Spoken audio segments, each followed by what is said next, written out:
Hey guys, how's it going? I'm going to be removing the clutches today in the Scrambler 850 so I can install a clutch kit.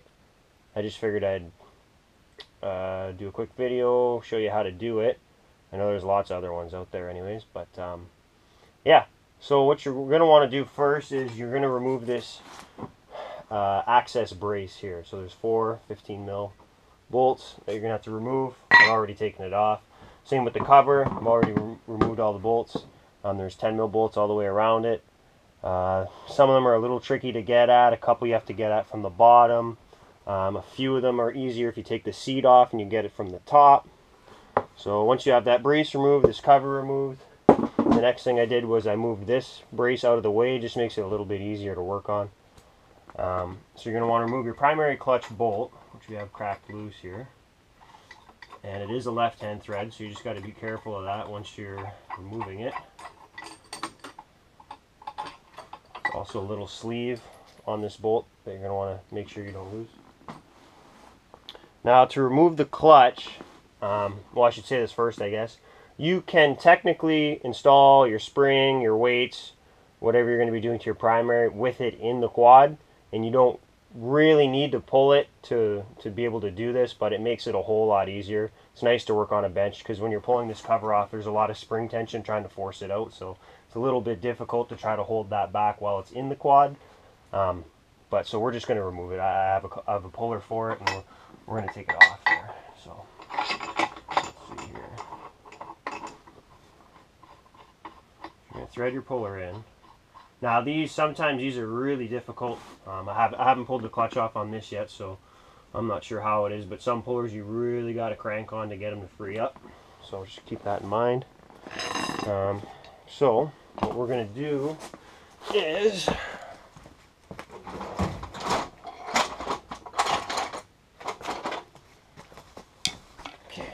so we're going to tighten this clutch puller till the clutch itself pops. But we're going to have to put something through the clutch to keep it in place when we're putting tension on it. So let's start by, we'll get it snug first.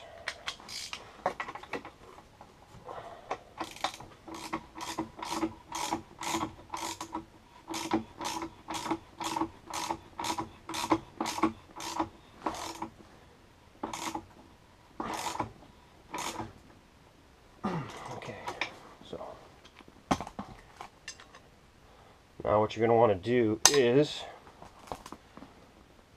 put something through the clutch to stop it from spinning. Now you got to kind of be careful. You don't want to be putting your bar on any of the faces where the rollers, or sorry, your bushings slide on. You don't really want to be damaging the faces, so you kind of got to be a little bit careful where you put it in, but just take a peek and see where you think the best is and go from there. I'm going to...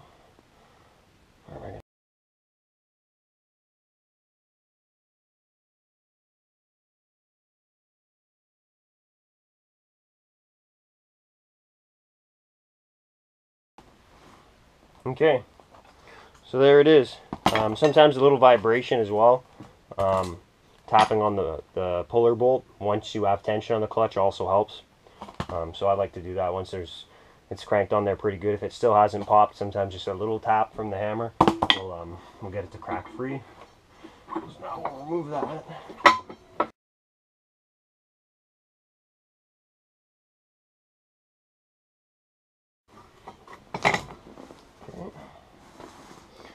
So there's our primary. Now our secondary, you don't require a puller to remove.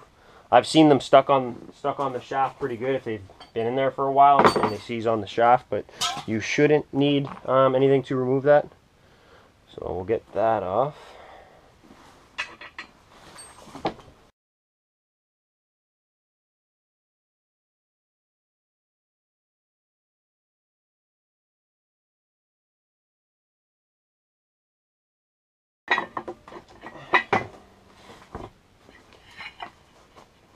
Okay, so got both clutches off. We'll put them on the bench and start taking them apart here. Okay, so we'll start with the primary clutch first. So you're going to want to remove these cover bolts. But you got to be careful just because, like I said, there's spring tension on this cover. So you're going to want to hold the cover down while you remove the bolts. I believe there's also a tool that you can buy that it's basically a threaded rod that comes through the center of it, and you put a plate on the top and you can slowly loosen that plate off, which will come up with the spring as you remove the bolts.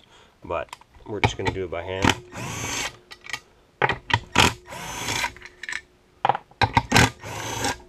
And one thing you're going to want to do too is note the position of the cover to the clutch so that you don't change the position of it. So what I'm going to do, I'm going to mark that actually before I remove it, just so I know how to match it back up afterwards. So we'll mark it.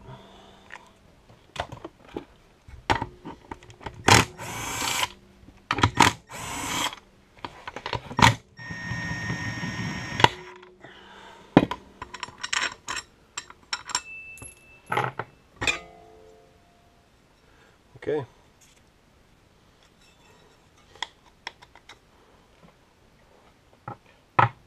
So that's how you remove the spring. We're also going to do the weights here. While you have your clutch apart, you might as well check to make sure all your bushings are tight. So these bushings here will wear out where they slide, and you'll have a bit of slop in your spider. So you want to check to make sure it's got not an excessive amount of play. It's supposed to have very slight amount of play. Like this feels pretty good. But if you have a lot of slop there, you're going to have to do those bushings as well. So yeah, we'll remove these weights and install the new ones.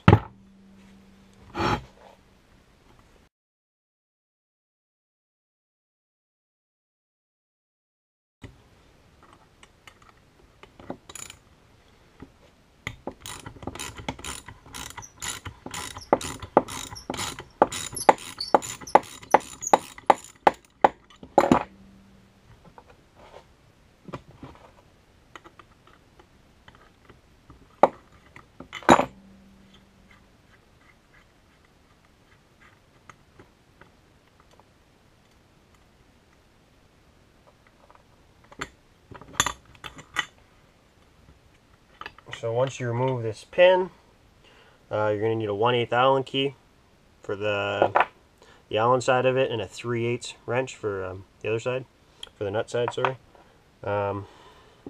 What you want to do, check before you reinstall these pins, is sometimes if the clutch has a lot of miles on it, a lot of wear on it, the weights, once the bushings wear out, they'll actually wear into the pin, and your pin will be grooved. So you want to make sure your pin's still good, because you don't want to put grooved beat up pins on your new weights. So these ones feel fine, they feel very nice, so we're just going to reuse these, but just make sure you check that before you reinstall your new weights. So we'll get the other two weights out, and then get the new ones in, and then we'll take a look at the rest of it. Alright, so we have our new EPI weights installed. One thing I forgot to mention earlier, which is should be handy, is when you have your clutch apart, it's a good time to clean it. Now, you don't really want to spray any lubricant in here or any kind of brake cleaner or anything like that, but you can wipe it with a cloth or something like that. That's what I did. Just wipe all the brake dust out, because it gets built up with brake dust and whatnot, so it's a good time now that you have it out to clean it up a little bit. So we're going to put our new primary spring in now, and this is the tricky part. So we'll find our mark that we made. There it is.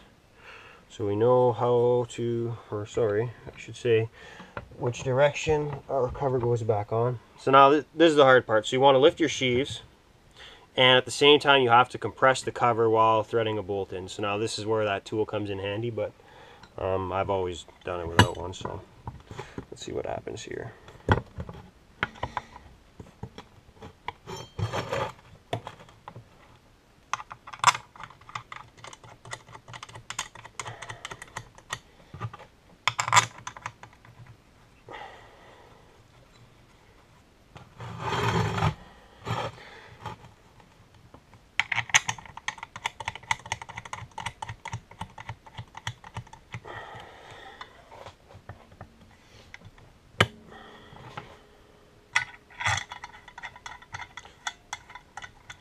Tightening them back up, I like to tighten them kind of in a cross pattern, right? You don't just want to go all the way around. So I'll just snug them up really lightly.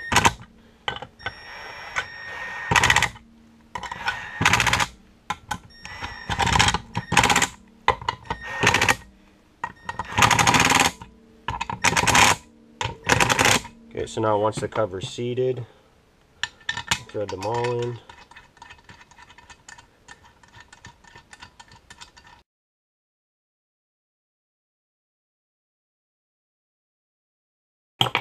And that's pretty much it for primary. So we got our new spring in, our new weights in. So now this is ready to reinstall back on the quad. So that's good for now. We'll start with this secondary clutch now.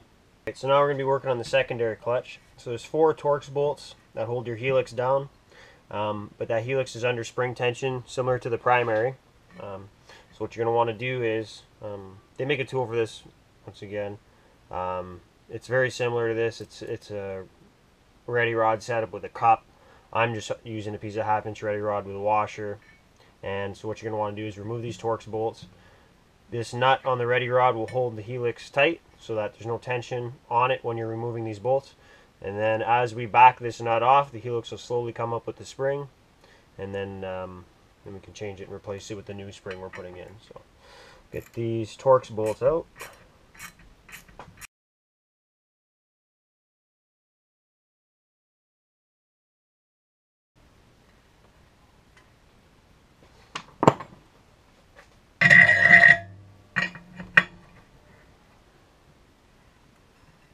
Okay, so as you remove the nut, helix is going to come up under that spring tension, so just slowly remove, or back off this nut I should say, until all the spring tension is released. It should be good. And one more thing too, I forgot to mention it, but I did mark this helix as well to the clutch, kind of similar to the primary where we marked the cover to the clutch, just so you know which way it goes back in.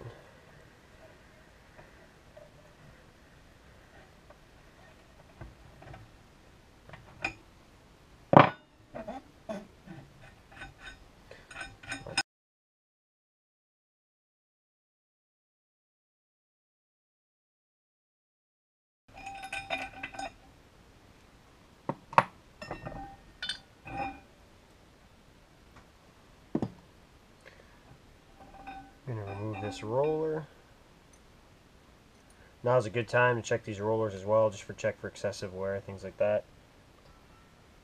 And remove the original spring. Okay, so we're going to install our new EPI secondary spring.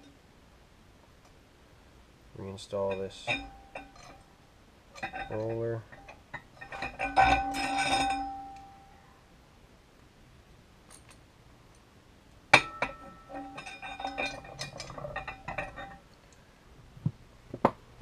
You're going to install your helix now. Make sure you line up with your rollers with the section of the helix the helix that's notched out for the rollers. So.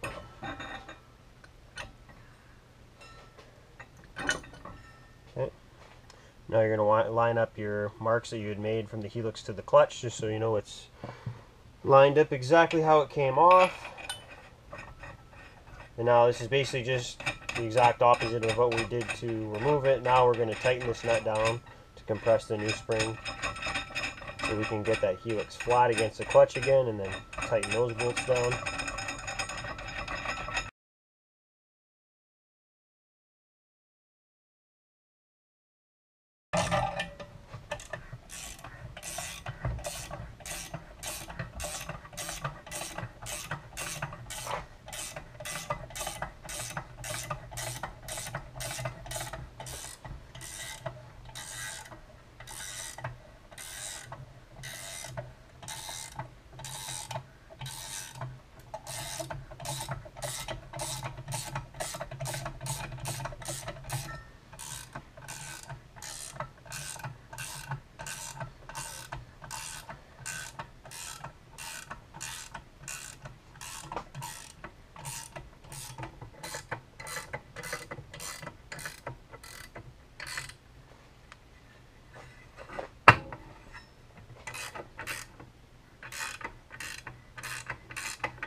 Torx bolts back in. I put a little bit of blue Loctite. They had some on it when I removed it, so we'll put some Loctite on it again.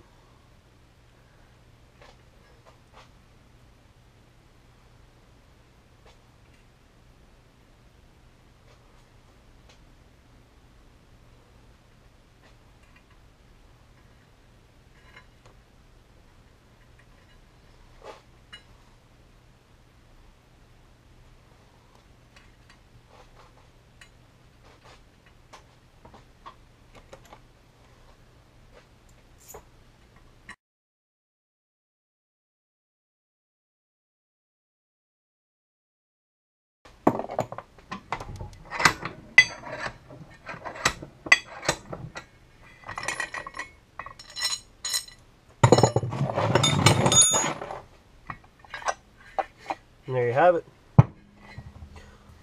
So that pretty much covers the clutch kit for your primary and secondary. Now all you're going to do is reinstall it exactly how you took it off the quad.